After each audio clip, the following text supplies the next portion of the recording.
யோசுவாவின் புஸ்தகம் அதிகாரம் 1. கர்த்தருடைய தாசனாகிய மோசே மரித்த பின்பு கர்த்தர் மோசேயின் ஊழியக்காரனான நூனின் குமாரன் யோசுவாவை நோக்கி, என் தாசனாகிய மோசே மரித்து போனான்.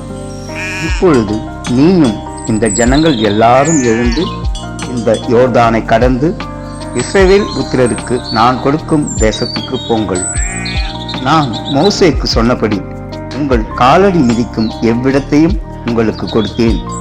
வனாந்தரமும் இந்த லீபனோனும் தொடங்கி ஐபிராத் நதியான பெரிய நதி மட்டும் உள்ள ஏத்தீரின் தேசம் அனைத்தும் சூரியன் அஸ்தமிக்கிற திசையான பெரிய சமுத்திரம் வரைக்கும் உங்கள் எல்லையாயிருக்கும்.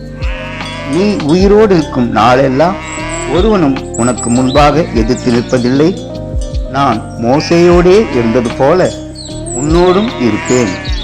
நான் உன்னை விட்டு விலகுவதும் இல்லை, உன்னை கைவிடுவதும் இல்லை. பலம் கொண்டு திடமனதாயிரு. இந்த ஜனத்தின் பிதாக்களுக்கு நான் கொடுப்பேன் என்று ஆணையிட்ட தேசத்தை நீ இவர்களுக்கு பங்கிடுவாய். என் தாசனாகிய மோசே உனக்கு கற்பித்த நியாய பிரமாணத்தின் படியெல்லாம் செய்ய கவனமாயிருக்க மாத்திரம் மிகவும் பலம் கொண்டு திடமனதாயிரு. நீ போகும் இடமெல்லாம் புத்திமானாய் நடந்து கொள்ளும்படிக்கு அதை விட்டு வலது இடதுபுறம் விலகாதிருப்பாயாக. இந்த நியாயப்பிரமாண புஸ்தகம் உன் வாயை விட்டு பிரியாதிருப்பதாக.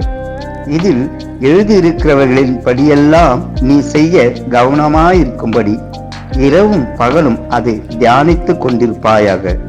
அப்பொழுது நீ உன் வழியை வாய்க்க பண்ணுவாய்.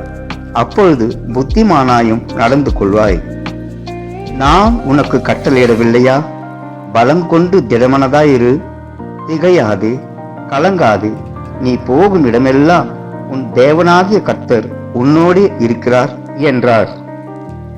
அப்பொழுது யோசுவா ஜனங்களின் அதிபதிகளை நோக்கி, நீங்கள் பாளையத்தை உருவ நடந்து போய் ஜனங்களை பார்த்து, உங்களுக்கு போஜன பதார்த்தங்களை ஆயத்தம் பண்ணுங்கள்.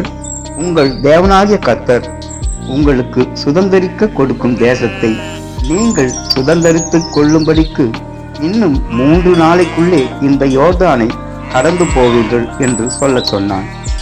பின்பு யோசுவா ரூபனியரையும் காத்தியரையும் மனாசையும் பாதி கோத்திரத்தாரையும் நோக்கி, கர்த்தருடைய தாசனாகிய மோசே உங்களுக்கு கற்பித்த வார்த்தையை நினைத்துக் கொள்ளுங்கள். உங்கள் தேவனாகிய கர்த்தர் உங்களை இளைப்பார பண்ணி இந்த தேசத்தை உங்களுக்கு கொடுத்தாரே. உங்கள் பெண்சாதிகளும் பிள்ளைகளும் மிருக ஜீவன்களும் மோசே உங்களுக்கு யோர்தானுக்கு இப்புறத்திலே கொடுத்த தேசத்தில் இருக்கட்டும்.